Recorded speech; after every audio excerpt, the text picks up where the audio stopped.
संस्कार के ऊपर एक छोटा सा गीत है, हम चाहेंगे कि आप लोग उसे सुने, गीत के अर्थ को समझें। सुनना चाहेंगे? चलिए। भारत माता की।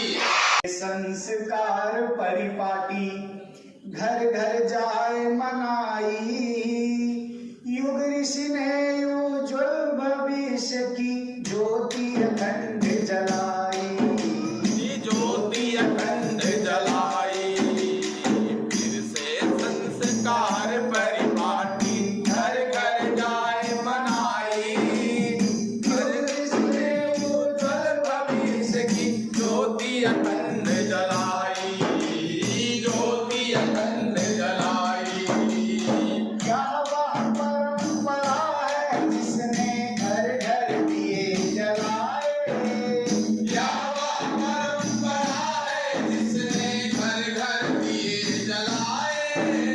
16 संस्कारों के द्वारा वीर रत्न उपजाए, 16 संस्कारों के द्वारा वीर रत्न उपजाए।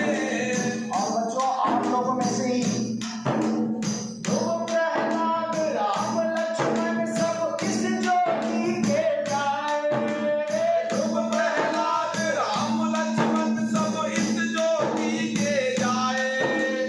भरत शत्रुघ्न और वीर अभिमन्यु इसी से पाए, भरत शत्रुघ्न और वीर अभिमन्यु इसी से पाए।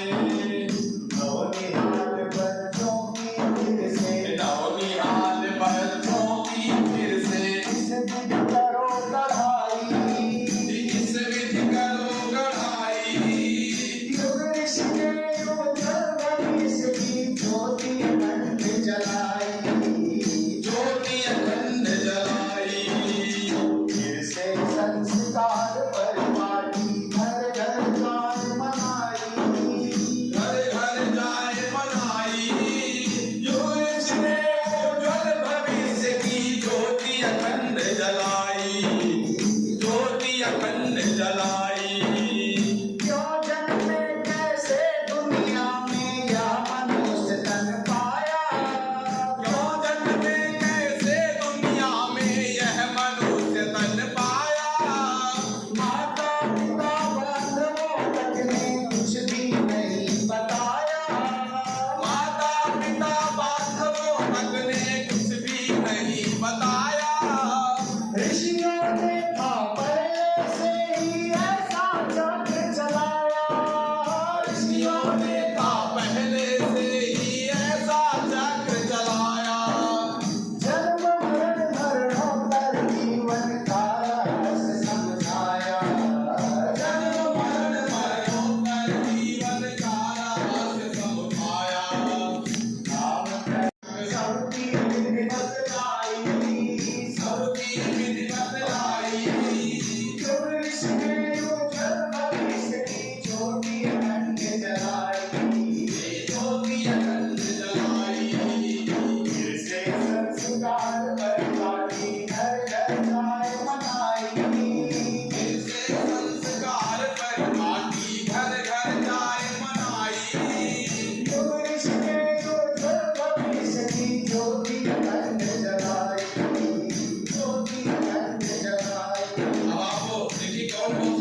जिन्होंने भारतीय संस्कृति ज्ञान परीक्षा में अपना सर्वश्रेष्ठ प्रदर्शन करके प्रतियोगिता के अंदर अपने कक्षा में प्रथम स्थान प्राप्त किया है। क्या मिलना चाहते हैं? तो जब वो बालक इस मंच तक आएंगे तो सभी बच्चे जोरदार तालियों से उनका स्वागत करेंगे। सबसे पहला नाम कक्षा 5 की आरुषि सिंह, पिताजी का नाम श्री बब्बन सिंह। आरुषि सिंह बिटिया कक्षा 5 की, आप मंच पे आ जाइए। इस बिटिया ने 100 में से 77 अंक प्राप्त करके अपने कक्षा 5 में प्रथम स्थान प्राप्त किया है। एक बार पूरे विद्यालय में और हमारे बीच में इस विद्यालय के प्रबंधक, चूंकि स्वर्गीय श्री रामरंग वर्मा जो विद्यालय है ये मानक गढ़ रहा है पूरे नगर पंचायत खानेपुर के अंदर। ऐसा परिसर, ऐसा माहौल सुबह के समय किसी और विद्यालय में मैंने आज तक नहीं देखा है। तो इस विद्यालय के प्रबंधक हमारे बीच में उपस्थित हैं और मैं उन्हीं से निवेदन करूंगा कि बिटिया को मेडल और प्रमाण पत्र देकर के इनका उत्साहवर्धन करें।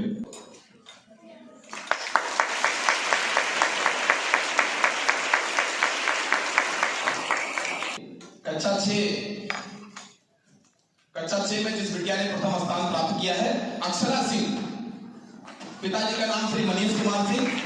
आपने 100 में से 83 अंक प्राप्त किया है, जोरदार तालियां। अक्षरा सिंह, बहुत बहुत बधाई, जोरदार तालियां। पूरा विद्यालय प्रांगण एक बार जोरदार तालियां बजाइए। और अब कक्षा 9 की जिस बिटिया ने इस परीक्षा में प्रथम स्थान प्राप्त किया है, बारी है उनको बुलाने की। सलोनी वर्मा, पिताजी का नाम समय सिंह वर्मा, जोरदार तालियां। सलोनी वर्मा बिटिया आ जाइए।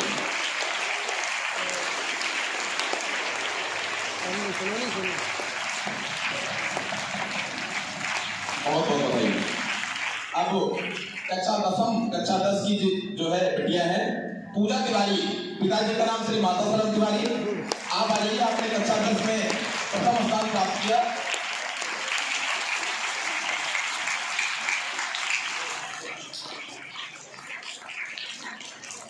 बहुत बहुत बधाई आपको।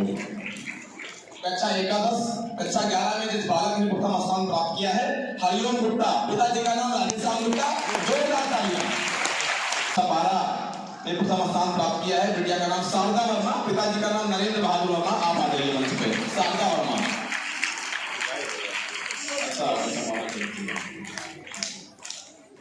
इसको भी बुलवाना पड़ेगा। हरिओम शारदा।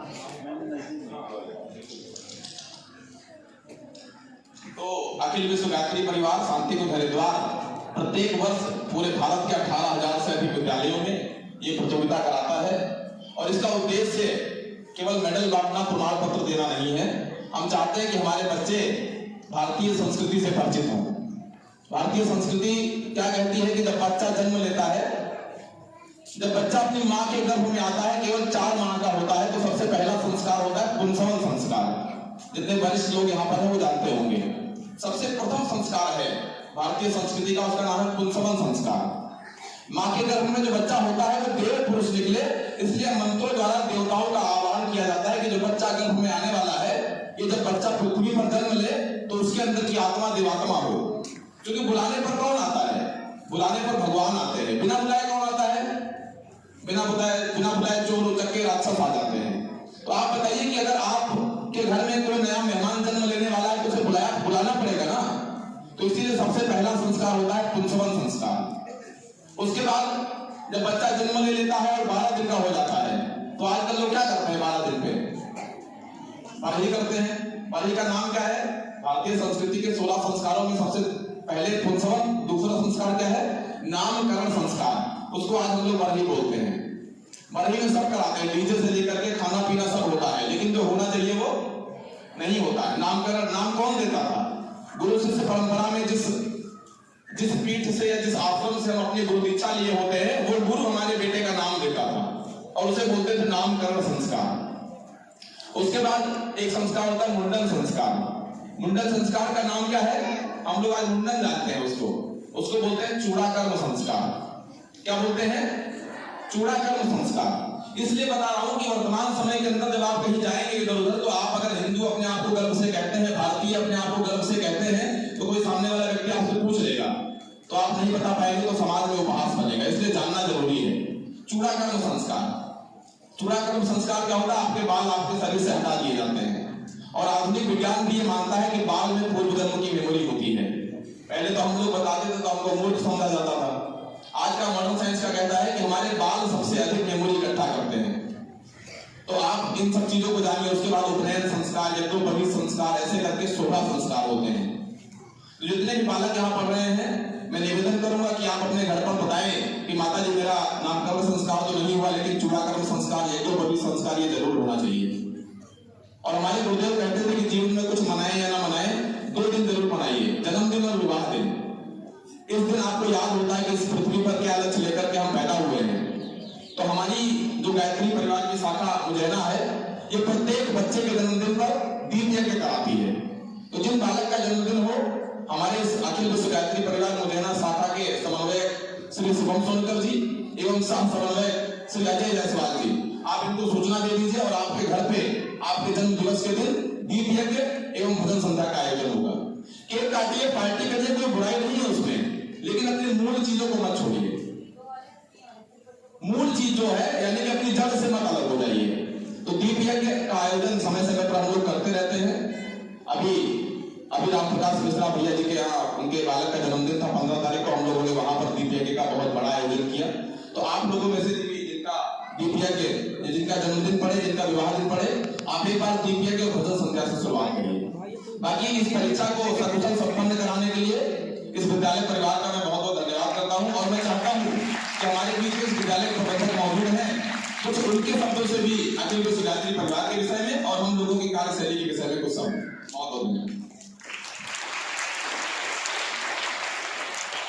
सर्वप्रथम तो आप सभी को हम बहुत बहुत धन्यवाद देंगे कि आप लोग आते हैं। तो हमारी खोई हुई संस्कृति है जिसको हम नहीं जानते, हम भी नहीं जानते थे कि कितने संस्कार होते हैं। तो आप लोगों के मुख से सुना कि 16 संस्कार होते हैं और ये बच्चे भी हमारे जाने घर पे बताएंगे। आने वाली पीढ़ियां भी ये सीखेंगे तो आने वाली पीढ़ियां भी सीखेंगी। और हमारी संस्कृति जो पाश्चात्य संस्कृति को अपनाते हुए हम अपनी संस्कृति को खोते जा रहे हैं, ये डूबने नहीं पाएंगी।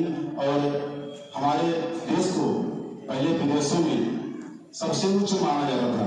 पढ़ने के लिए हमारे यहाँ जो विश्वविद्यालय था, क्या नाम उसका, नालंदा और तक्षशिला, विदेशों से लोग पढ़ने के लिए यहाँ आते थे। और अब क्या है कि हम लोग विदेशों में पढ़ने जा रहे हैं।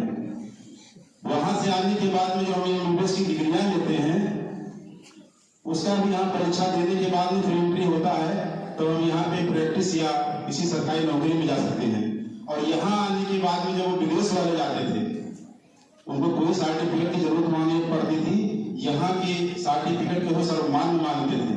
भारत विश्वगुरु था पहले, और उसी पथ पर इस समय हमारा देश अग्रसर है। और आप सभी उसमें सहयोगी बनिए। और आप सभी को हम पूरा एक बार बहुत बहुत धन्यवाद देंगे कि आप ऐसे ही विद्यालय में आते रहें और हमारे विद्यालय के बच्चों को अच्छी बातों, अच्छी संस्कृति के माध्यम से इनको अवगत कराते रहें, जिससे इनके जीवन का कल्याण हो और इनका आगे का मार्ग अच्छे से प्रशस्त हो। इन्हीं के साथ में अपने वाणी को बुलाने का जय हिंद, जय भारत।